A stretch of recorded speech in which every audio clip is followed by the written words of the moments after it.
My name is Michaela and I'm here with the Calvert Library. Today we are really excited to be able to bring you Charlotte Ahern from Maryland Legal Aid to do a legal lunch break. Charlotte Ahern is a staff attorney for the Community Lawyering Initiative of Maryland Legal Aid. The Community Lawyering Initiative, known as CLI, is a statewide unit that places highly skilled attorneys in underserved neighborhoods to provide free legal services directly to communities in need.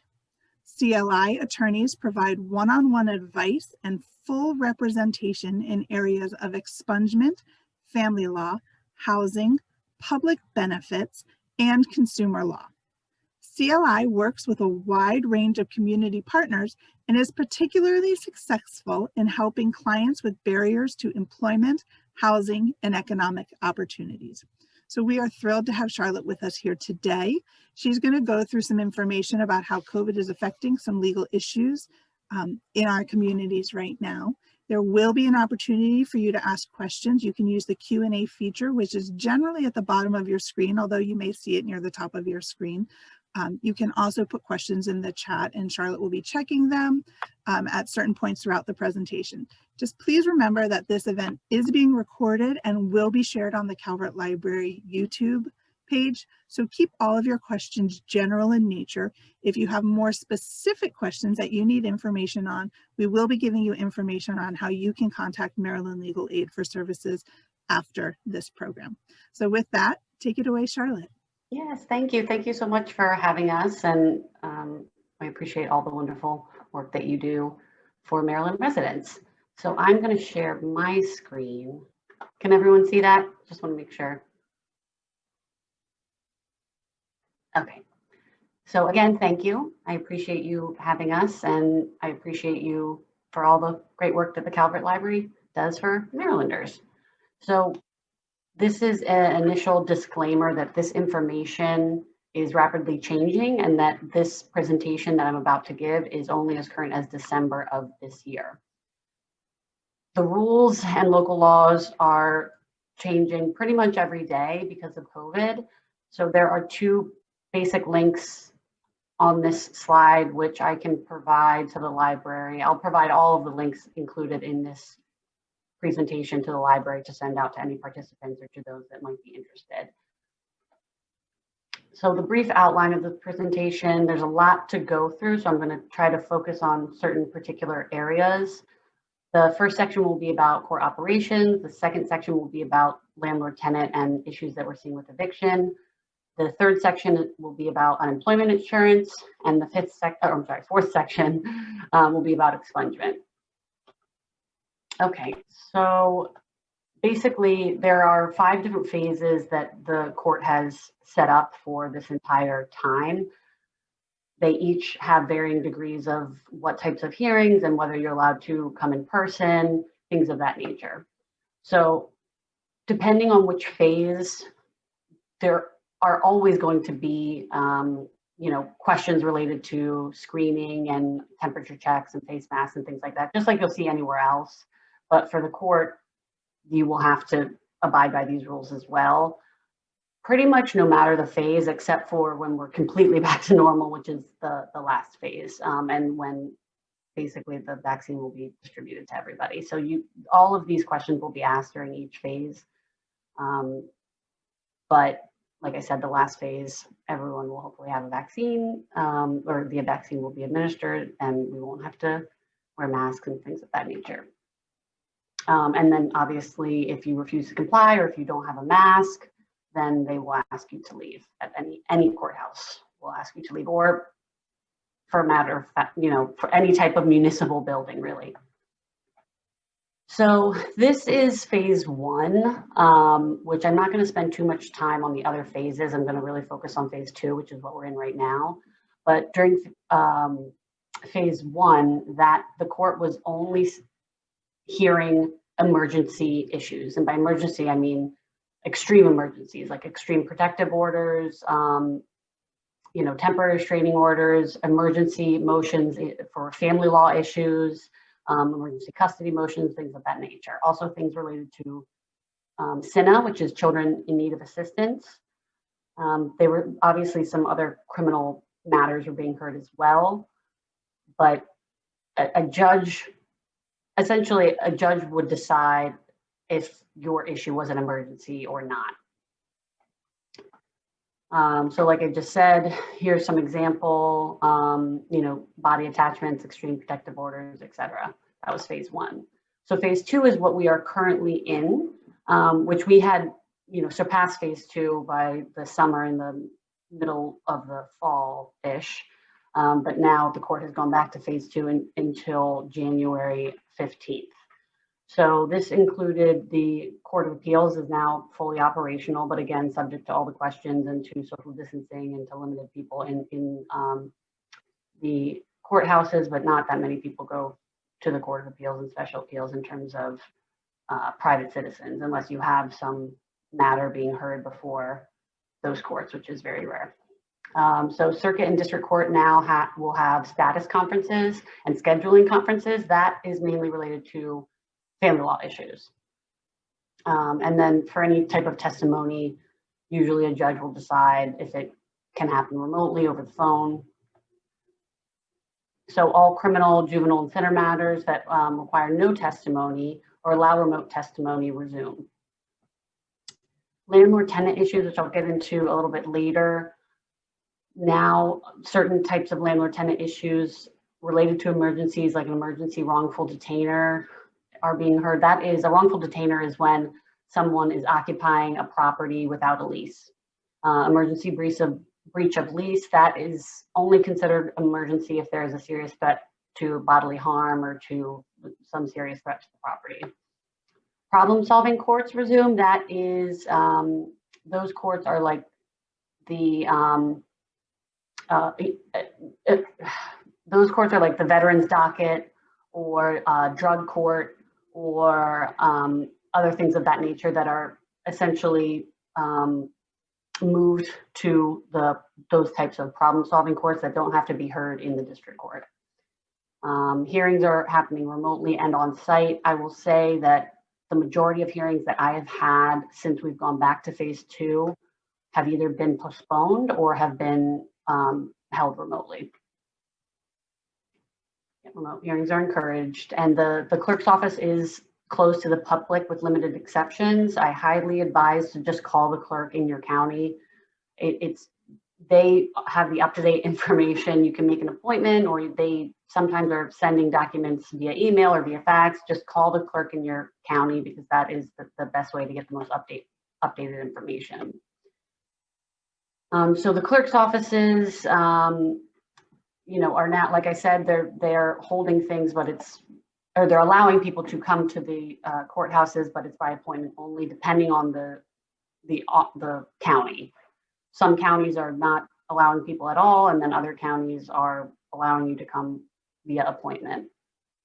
There's specific types of hearings that are being heard, like I mentioned earlier. If you have jury duty, or if you've received a summons for jury duty, you definitely need to contact the court. And I'll include this link in the document that I'll send to the Calvert Library after the presentation. I'm sure you don't want to get in any trouble for whatever reason, as not showing up for jury duty, but essentially you're not going to have to show up for jury duty, but definitely 100% contact the court before you decide not to show up or before you decide to show up. And obviously we are all using new technologies now, so the court has adapted to that. And I haven't had any hearings that have been via Zoom, but my remote hearings that I've had have been via telephone. I'm sure some are happening via WebEx or Zoom or some type of, online portal or whatever it may be. But in my experience, I've only had video hearings. Phone hearings at this point. Okay, so phase 3, which we will transition into phase 3 after January 15th. Hopefully, all of this, remember, is subject to change. It's going to revert back or move forward, depending on what happens with the virus, honestly, and the amount of people that are sick. So phase 3 is just allowing more types of hearings and more types of matters in front of the court or in front of a judge. So this includes violations of probation, certain types of motions, non-jury trials, which is a bench trial in front of the judge.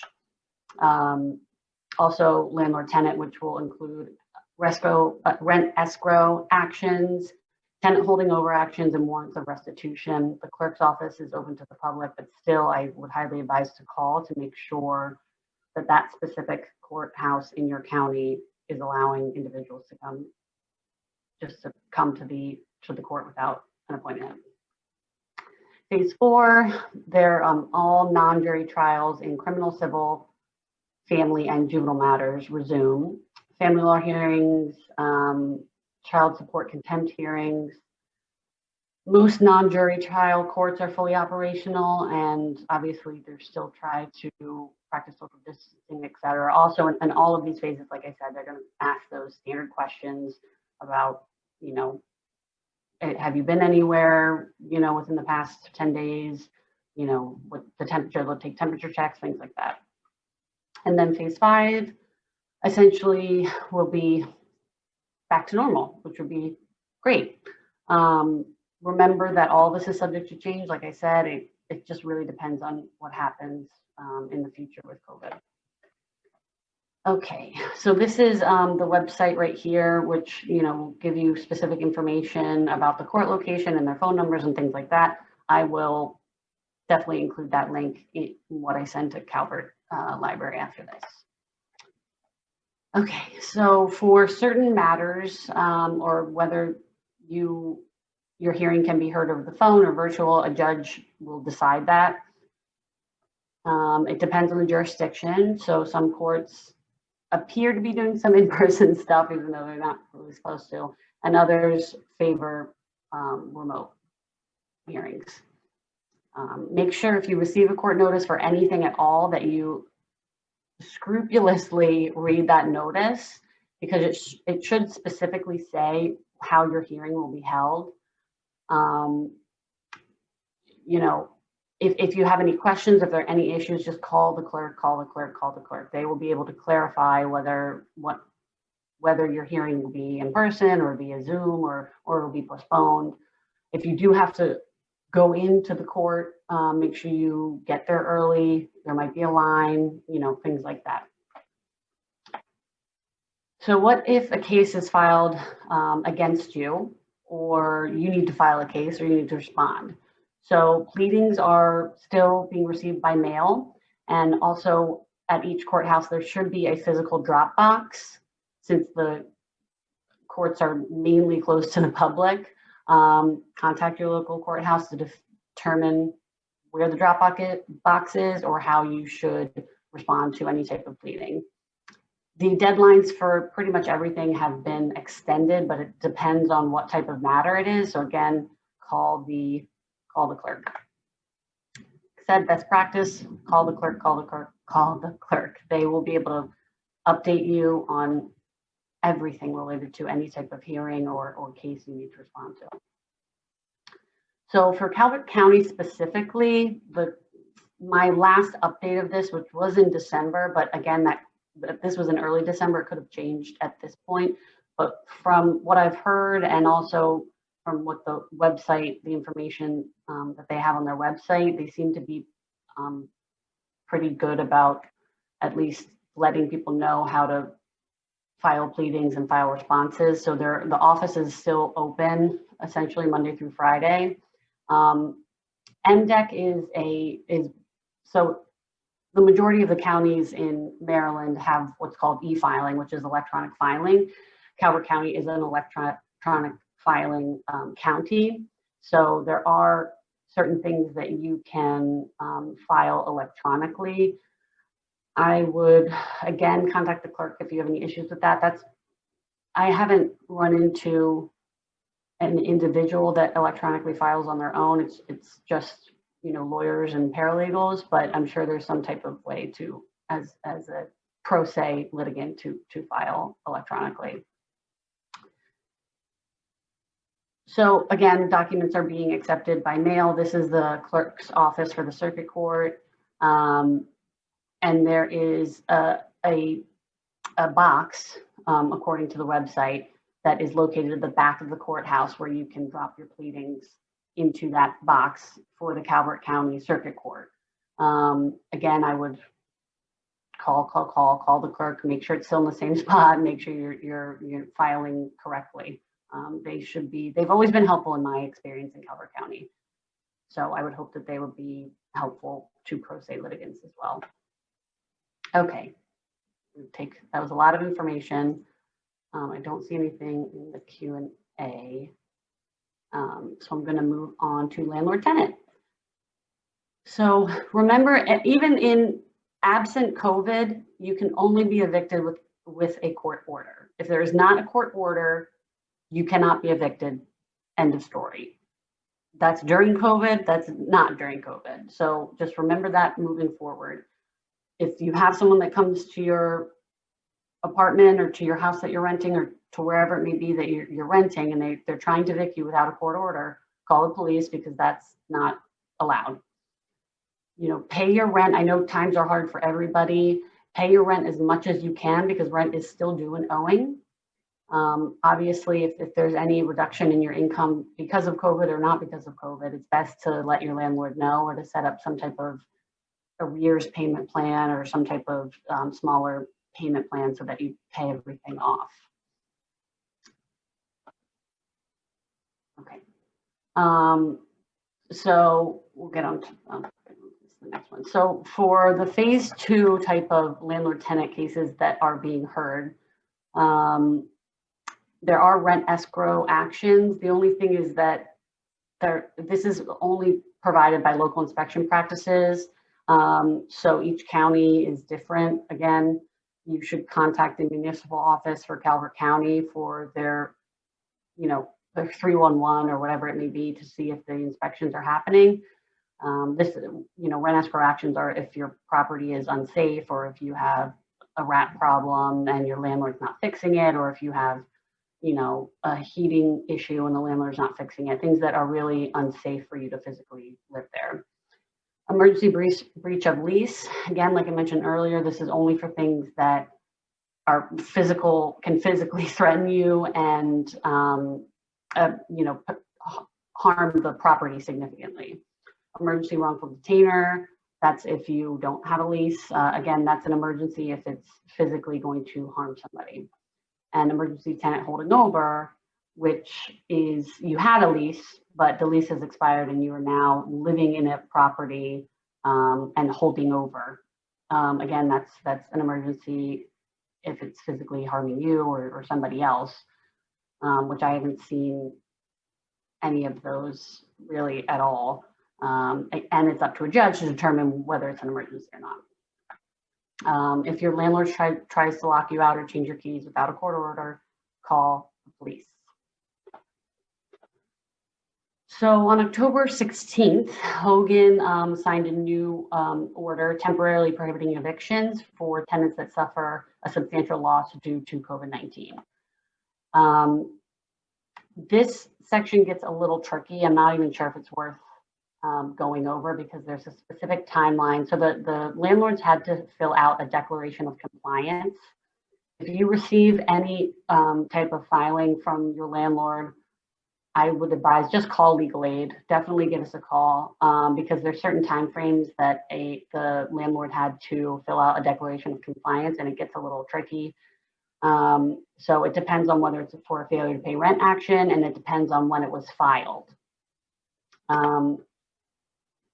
So with this declaration of compliance, if they actually filed the failure to pay rent in between a certain time, they had to file it with their complaint or it would have been dismissed.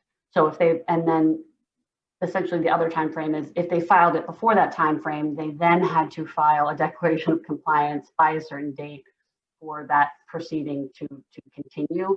So if you receive anything from your landlord about failure to pay rent or eviction or anything like that, just give legal aid a call. You should definitely consult with an attorney about your landlord tenant case. So this declaration, it's not required for breach of lease, wrongful detainer, or tenant holding over unless any of those actions are based on failure to pay rent. So I know this slide is a little tricky and there's a lot of information. Just call legal aid if you have any type of landlord-tenant issue, because we can really go through and make sure everything was done correctly, or help you, in some capacity, or advise you in some capacity on what to do. So besides this Hogan's order, which this is a link down here, this executive order, it provides all the information and the documentation that's required. There was a new-ish, this happened in the beginning of the fall, that the CDC, the Center of Disease Control, issued that basically says a landlord cannot evict a tenant before the end of December if the tenant provides the landlord their own declaration from the tenant. So the previous slide was about the tenant filing a declaration. This slide is about, and the CDC order is about the tenant providing a declaration. The tenant's declaration has to meet certain conditions related to COVID-19 and related to the individual. So they ordered this temporary halt in residential convictions, basically to try to prevent the spread of COVID-19. It doesn't apply to everybody. You must be an adult listed on the rental agreement to provide, or lease, to provide this declaration to your landlord. They called this a moratorium initially. We stopped calling it a moratorium because it's not really a moratorium. It's more of a defense for a failure to pay rent case. So you must bring this defense or this declaration to court or file it in court, depending on the circumstances. Again, it does not waive any right that you have, it does not waive any obligation that you have to actually pay the rent. You still have to pay the rent through this whole time, which is unfortunate because people obviously have lost their jobs and are not doing well financially. Residential property is what we all know, residential property, no commercial properties or anything. House, this includes house, building, mobile home, land on a mobile home. It does not include hotel, motel, seasonal Airbnbs and things like that, or commercial property. The CDC halt or defense for failure to pay rent cases, or for landlord tenant cases, are only for failure to pay rent actions. So the covered person is somebody that's actually physically on the lease. The individual has had to use best efforts to obtain government assistance for rent or for housing, meaning that you've applied for a voucher, or that you've contacted, the local government to try to get money to pay your rent, things like that. The individual expects to earn no more than essentially $100,000 in annual income for the year 2020. Is not required to report any income in 2019, or you received a stimulus check, which a lot of people received stimulus checks. So a lot of people qualify for this also, just because many people don't make, more than $100,000 a year. The individual is unable to pay the rent in full or make some type of other arrangement, payment plan because of loss of income or loss of hours or any other type of situation. And the individual is using the best efforts to timely make partial payments. Again, that's difficult if you don't have a job, but it's so long as you're trying and that you communicate with your landlord. And that this is the main one, is that besides the money and how much you make and whether you received a stimulus check, the other main issue with this CDC order is that an eviction would likely render the person homeless. And because of that, the CDC has said if it's going to render the person homeless, it could further the spread of COVID-19. So there's a lot of information on this page, but this is basically the language that the CDC produced that said your declaration as a tenant should look something like this, which this just goes through each item that I just previously went through. If you actually have to And then at the bottom, there's a declaration, and the top it's saying, I'm doing this under the penalties of perjury. So if you have this type of issue, contact legal aid, contact legal aid, contact legal aid. We can write this for you, make it look all fancy and everything, and file it, for you if you qualify for our services, obviously. So contact legal aid, again, if you have any landlord tenant issue, those are, we advise on those issues pretty much no matter what, if you qualify for our services. And then depending on the circumstance, we would represent you. So just a reminder, when you're signing something under the penalties of perjury, there are serious consequences, including fines and jail time. So when you're submitting that declaration to your landlord or submitting it to the court, just remember that you are signing that under the penalties of perjury. So all of those items that I went through have to be true. And also a reminder that you not submit this to the CDC. This is to your landlord or to the court, not to the CDC. So there are a few resources that Hogan has provided for individuals that are struggling with rent. There is this open enrollment for the Department of Housing and Community Development with their assisted housing relief program. It's essentially like a voucher or 4-month rebate for individuals that have been affected, by COVID-19 that are living in properties that are financed by DHCD. There is a tool right here. I can include this website, obviously, in what I send to Calvert after the presentation, but this property tool basically shows you whether whether the house or apartment or whatever it may be, the building is financed through DHCD. But people, everyone should look. If you're having trouble with rent, no matter what you think how the property is financed, you might have no idea at all, and you should definitely look that up to see if you qualify for this rental assistance. If you have any issues with landlord tenant, if anything at all, or just landlords threatening you and not actually filing something in court, contact legal aid, contact legal aid, contact legal aid. If it gets to the point where you're feeling unsafe or you're feeling threatened or someone comes to your property threatening to evict you, definitely call local law enforcement. They're not going to get involved in any type of court process, but they will 100% say to the person, you don't have a court order, you can't evict this person. Okay, so on to UI. Just going to take a little break here, make sure everyone's still with us. I know I'm throwing a lot of information out there, but again, like I said, if there's any questions or any issues at all, contact legal aid and we can assist you with that. Or you can contact the Calvert Library. They have tons of different resources they can provide you with as well. So unemployment insurance. So can you file for unemployment? These are the factors where an individual can file for unemployment. If you work full-time or part-time, if you've lost your job through no fault of your own, if you're laid off, or if the business has reduced hours or shut down because of COVID-19.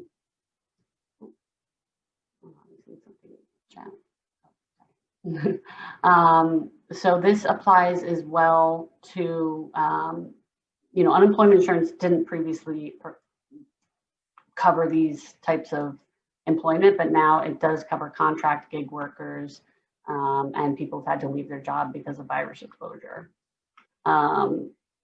Also, people who are not eligible for Maryland UI. So the way that unemployment is looking at these issues is first they're looking to see if you qualify for regular UI. If you qualify for regular UI, they'll go through that whole process. Then if you don't qualify for regular UI, then they look to all of these other pandemic related unemployment systems that have been set up. Again, call legal aid if you have any questions about your specific issue. So like I said, they're looking first to see if you qualify for regular UI. If you don't, there is now this program called the Pandemic Unemployment Assistance, which is UI benefits for claimants who do not qualify for traditional UI. You know, independent contractors, people without sufficient work history, things like that. And your unemployment must be a result of COVID-19, meaning that your building shut down, or the hours were specifically reduced because of COVID-19. And this includes 39 weeks of benefits, for the minimum benefit being $190 per week. This is available retroactively, okay? So even if you haven't applied, okay, at all, but you were unemployed starting, let's say, September 1st, but you haven't applied yet, it's retroactive. So you can start that from that September 1st, okay? And this ends on or, before the end of the year. PEUC, we won't go through because that has stopped, unfortunately. So this is also for receiving employees receiving paid leave that are not, eligible for any of the other traditional UI. Unfortunately, undocumented workers don't qualify, but documented individuals should qualify. That includes DACA and TPS. Okay, so PEUC is Pandemic Emergency Unemployment Compensation.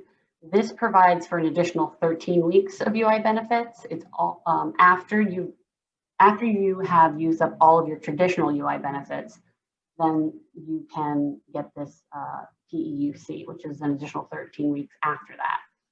The claimants have to actively seek work, but states are flexible. Maryland's pretty flexible about that for the PEUC. It's normally you have to show that you're actively seeking work for traditional UI benefits, but for this PEUC, Maryland has been flexible about that. They can't, any state, depending on the state that you're in, they can't decrease your regular UI benefits because you qualify for this. And states must waive the 1 week waiting period. Typically, individuals have to, depending on the state, have to wait 1 week before they apply for this, but that doesn't exist in Maryland anyway. So that if you're having an issue with that, then you should contact legal aid. So this is like the important information. I mean, all of that information related to unemployment is important, but this paragraph here and the next slide are the most important at this time. So the PUA benefits and PEUC benefits are ending on December 26th, okay? So while the state law, programs end technically on, while the law states that the program ends on Thursday, December 31st, because of Maryland and our kind of laws here, it's the 26th, because the claimant's final week to make a claim for PUA or PUC in Maryland is the week ending in December 26th, okay? So if you haven't applied or if you haven't done anything with unemployment, just remember December 26th is the date that you have to make a claim or to start the beacon process, which is the portal that is used in the state of Maryland to apply for unemployment. So if a claimant is eligible for PUA or PEUC benefits for the week ending in December 26th, they will need to file a claim certification during the week of Sunday, December 27th through Saturday, January 2nd. I know this is getting very confusing, but that's in order to receive your final PUA or PEUC benefit. If you have any questions related to unemployment about your specific situation, just contact legal aid because unemployment can get very tricky. So unfortunately, there's no extensions for the PUA or PEUC programs at this time. That is due to the fact that Congress has not passed the second stimulus package. So if you have an issue with that, as an individual, you should contact your representatives and say we need a second stimulus package because the American people desperately need a second stimulus package. particularly related to unemployment and any type of funds, also helping with landlord tenant and things of that nature. If you have filed a claim for either of these, but you're still waiting for a determination of eligibility, you know, you're going to receive your benefits if you're eligible for the benefits. It just is not, you know, obviously this whole process is taking much longer because so many people are applying for unemployment. So even if your eligibility is determined after the 26th of December and it's determined that you are eligible, you're still going to receive those benefits. It might just take a little bit longer than usual. So if you're currently receiving PUA, this is only for self-employment income. There are currently no other unemployment insurance programs available. However, if you've earned W-2 wages in the most completed quarters, which that's how the unemployment insurance, how it works is they determine basically the amount of funds that you've received in a certain amount of quarters to determine the amount. So you may be eligible for regular unemployment. You should, you know, here's this Beacon portal. This is the portal that you would go through to apply for unemployment, and I'll provide this link in the list that I sent to Calvert. If you have unclaimed weeks on your PUA, when the program ends, you will not be able to claim and receive those additional weeks of benefits. So even if you're getting some other type of unemployment right now, if I were you, I would go back to the Beacon portal and try to make sure, put in a claim for PUA and make sure that that was determined, that you can receive PUA, or put in an inquiry, whatever term they use, to see if you are eligible for PUA, because if you don't make a claim, that will exhaust. Okay. If you're currently receiving PEUC benefits, you may be eligible for the extended benefits program, which again, this all depends on your particular circumstance. So I would call legal aid, call legal aid, call legal aid. We deal with public benefits and unemployment on a regular basis, which can get very tricky and complicated. So contact legal aid if you are having any issues, you're not sure what the process is, or if you haven't heard from anybody from unemployment, just contact legal aid and we can try to sort it out if you qualify. So additional resources, these are some links for some, you know, financial resources for Marylanders. I'll include these links in the list that I send to Calvert. You might also be eligible for different supportive benefits and services through the Department of Health. Again, this just depends on your finances and you know what your situation is, and I'll include all of these links. Again, here's another link for other different resources. There are, I mean, we wish that there were more resources out there, particularly related to a second stimulus package, but in the state of Maryland, there are some good resources out there for individuals. So it's just a matter of actually looking and following through. Okay, so how do you file for unemployment?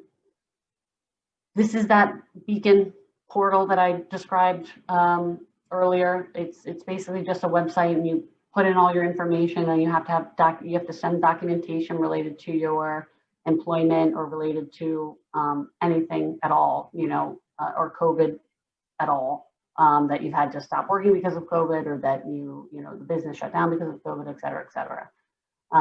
This link right here provides the different phone information. You know, obviously it's been very difficult to get in touch with anyone via the phone. But if you're currently unemployed, I would just call and basically call multiple times a day, just wait on hold the whole time, and just try to reach someone that way. And then this is the link that explains what different documents you need. So for COVID documents, I'll go through them really quickly. It's, you know, you need a letter from your employer basically stating that you can't work due to COVID, or a letter from your employer essentially stating that your hours have been reduced because of COVID. Any correspondence from your employer about COVID, any correspondence from, you know, your child's school or your child healthcare facility that COVID may have caused them to close, which has then caused you obviously to stop working because of COVID, or documentation from medical personnel showing that someone in your household was diagnosed or that you sought treatment for COVID yourself. Okay, so now we'll take another little break, just to give everyone some time. Unemployment can be very, very tricky. So again, contact legal aid, contact legal aid, contact legal aid. We have a full unit of individuals that help and that specifically deal with unemployment. So lots of attorneys that can help you with that. So now we're going to move forward to our one of our last sections. So people might, you know, expungements have been affected differently because of COVID. People might not think that this is a COVID related issue. I would disagree, however, because if speaking of jobs and unemployment and things of that nature, if you have a criminal record, it's already difficult for you to get a job without COVID. So if you're trying to get a job during COVID, when there's a limited pool of individuals and there's a limited number of businesses that are actually hiring, you want your resume to look the best, meaning that you have either no criminal charges or you have a very limited amount of criminal charges, because it's going to be really competitive job market. It's competitive job market now, and for the next several years, it's going to be a very, very competitive job market as a result of COVID. So Maryland Legal Aid helps with expungements, but only for Maryland charges. If you were charged with something in a different state, say Virginia or Delaware or any of the Delmarva states, or even if it's from California, whatever it may be, you should contact the legal aid in that state. And there's a legal aid in every single state. You can just Google search California legal aid, or, you know, Maine legal aid, Delaware legal aid. It doesn't matter. There's a legal aid in every state, and they should be able to help you depending on if you qualify with your expungements. So this is for Maryland charges only, and this includes traffic. So traffic gets a little tricky because there's two different types, but this includes traffic that the penalty could be jail time. It also includes civil charges that are replacement for criminal charges. Marijuana is an example for that now. And the statutes are usually concerned with the disposition of the case. So requirements. To file for expungement, you cannot have any pending cases, any pending criminal cases that the penalty could be jail time. Okay, that means that you have a hearing coming up for that case, or you have a trial coming up for that case. Being on probation is not a bar to apply for an expungement. Okay, and by pending cases, I mean any pending criminal matter, not just for the one that you want to have expunged, if that makes any sense. The drug court, which is one of those courts that I discussed previously, that's like a secondary docket, it might show up as active, but it should not bar you applying for expungement for any other cases. And an active incarcerable traffic is a pending case. So a lot of the, you know, failure to stop at a stop sign, that's a traffic case, but it's not incarcerable. If that's active, that doesn't matter because you can't receive any jail time. If it's a failure to, or if it's that you don't have a valid license or something like that, those, or DUI, those have jail time. And so those are considered pending cases if they are active. So if we do have a client that comes in and we file petitions for them and then they pick up a new charge, or if they had an outstanding warrant that wasn't showing up for some reason and now it's showing up, that's considered active. So we would have to withdraw all the petitions. But then once that warrant was taken care of, or once that case is no longer active, then we can always refile. You can file as many expungements all the time ever. Whether they're going to be granted or not is a different thing. But once you file one expungement, it doesn't preclude you from filing for that case again at a later point. So the eligible dispositions are null pros, which you can file for that immediately as long as you signed a waiver. Typically you have to wait 3 years, but if you sign a waiver, you can file right away. Acquittal, not guilty, you can file that right away so long as you've signed a waiver for that. A dismissal, you can file that right away so long as you have a signed waiver in the filing.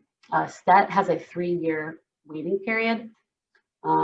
Probation before judgment, that has a 3-year waiting period as well, and you have to be conviction free without that within that 3-year time frame, except if it's for a DUI or DWI. Those unfortunately are never expungible if you receive a probation before judgment.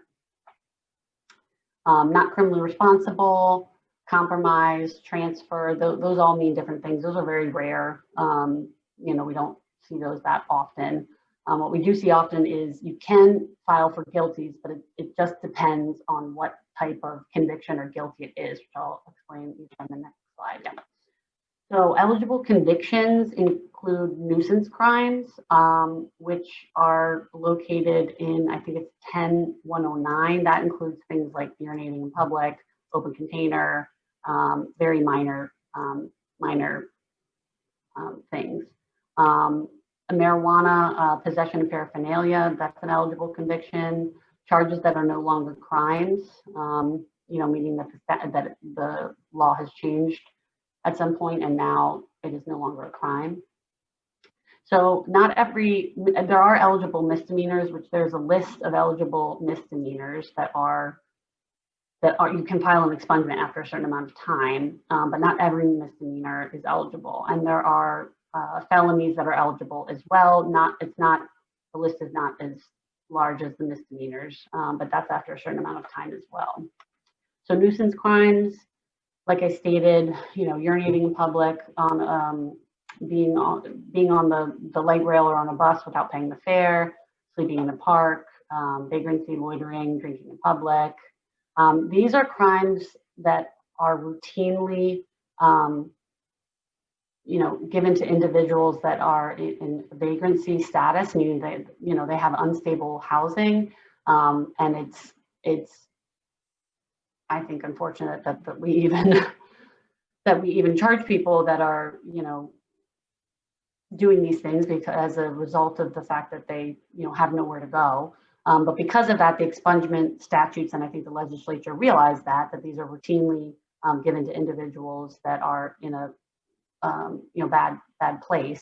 So those are expungibles if you receive a conviction. And then also these, there are certain crimes that are in statute code section 705. It's related to transportation. Those are like mass transit citations, which there's a long list of that as well. So for marijuana convictions, the amount shouldn't matter. And also for paraphernalia for marijuana, it has to be associated with the use of marijuana, not for distribution. So distribution is a completely separate, under something completely separate. It's not related to the marijuana statute. And you have to wait 4 years for the marijuana conviction to be eligible, and whether you have, so typically with expungement, there's a waiting period. With marijuana for conviction, there is no waiting period. I mean, there's a waiting period of 4 years, but within that 4-year time frame, if you get a subsequent conviction or you're convicted of something else within that 4-year time frame, that it's fine, it doesn't matter. So the misdemeanors, there are, you know, specific crimes that are enumerated. Trying to think of some of them. I mean, there's you know, trespassing, depending on whether it's personal property or private property. There's you know, it's just they're enumerated in the statute, and you can generally file after 10 years, but within that 10-year time frame, you cannot receive a conviction for something else within that 10-year time frame. unless that conviction within the 10-year time frame is now eligible for expungement. This gets really tricky and very annoying. If you have any issues, if you have any questions with expungement, call legal aid, call legal aid, call legal aid. So the time that starts that 10-year time frame is when the disposition is entered, or when you have completed, whatever sentence, probation, or parole for that specific case. And there's two exceptions to this that have a 15-year time frame. That is secondary assault and common law battery, and then all these domestic crimes, which there's a list of those as well. And like I said, just for example, it's posted on property is eligible, private property is not. If you have any questions about whether your conviction is eligible, call legal aid, and we should be able to assist you with that if you qualify. So the felonies that are eligible, starting in 2018, end of 2018, and the expungement statute has changed drastically over the past 4 or 5 years. So starting in 2018, some felonies became eligible. This includes theft, possession with the intent to distribute, okay, which is a big one. That's a huge one that we're now very grateful is eligible. Burglary in the first, second, and third degrees. And this you have to wait 15 years with no subsequent convictions within that 15 years, unless that subsequent conviction is now eligible as well. So traffic gets a little tricky because, as I mentioned, there's non-incarcerable and incarcerable traffic. This, depending on whether it's incarcerable or non-incarcerable, is if you can receive jail time for it. If you can't receive any jail time for it, you can't receive jail time as a penalty, it's considered a minor traffic violation. And the statute specifically excludes minor traffic violations from expungement. So if you have a minor traffic that's showing up on your criminal history, you should most likely contact the MDA. They have their own process, and it usually is removed after a certain time frame, or when fines are paid, things like that. So definitely call the MDA to see if you can remove those. And reminder that an active incarcerable traffic is a bar to expungement for any other expungement cases because it's considered a pending case. And the impact of traffic can be very serious. People don't realize that, incarcerable traffic for, let's say, not having registration or license or whatever it may be, and you receive a conviction for that, that is considered a subsequent conviction for all of those other convictions that are, eligible for expungement after a certain amount of time.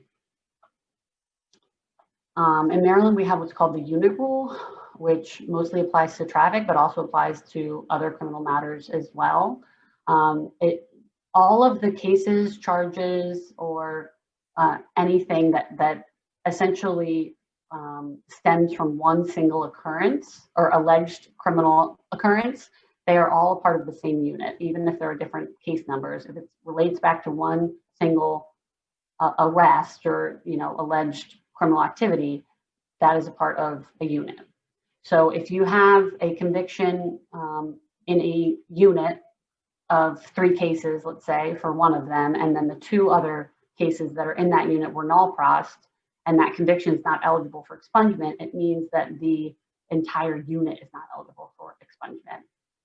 And this applies mostly to traffic, but it applies to a lot of other criminal matters, actually. But you tend to get, a bundle of tickets or citations when it comes to traffic. So each citation basically is related to each other, even though there's a separate criminal case for it. And then, yes, we've also seen that this applies to both district court and circuit court in terms of whether certain charges go up to circuit court or stay in district court. If your cases are not eligible, do not fret.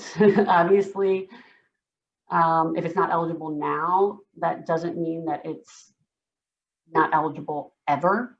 Laws are changing every October, in the legislative session in January up through the spring. Bills become law in October.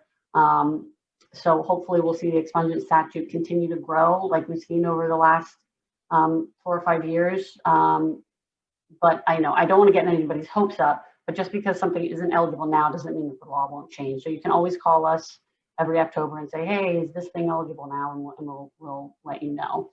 For all of these issues, just call legal aid, call legal aid, call legal aid. It can get so complicated and arduous. But if you have an advocate there on your side, trying to get through this murky, awful situation, it can just release a little bit of burden, from yourself of trying to figure it out. And we can try to contact any agency related to unemployment. We can contact landlords. We can contact, the courts. We can fully represent you. We can file your expungements for you. This is all if you qualify for our services, obviously. But even if you don't qualify, we can at least provide you some kind of general advice. So that is the end. This is if you need a free consultation, if you want free representation, our phone number is 443-451-2805. Our email is very easy. It's lawyer@mdlab, which stands for, Maryland Legal Aid Bureau.org. So contact us. Or if you want, another presentation on a different matter or whatever it may be, you can contact us. So I'm not sure. I don't see anything in the Q&A, which hopefully that means I went through everything clearly. Some of these issues get so complicated. But again, if you have any issues, contact us. Or if you just have any questions, you can definitely contact us. Thank you, Charlotte. There was so much information in this presentation. If any of our viewers have any specific issues that you would like discussed in a future legal lunch, please contact us here at the library. You can email mclark@calvertlibrary.info or just give us a call at 410-535-0291. And with that, we'll wish everybody a good rest of your day. And thank you again. Thank you for having us. Bye.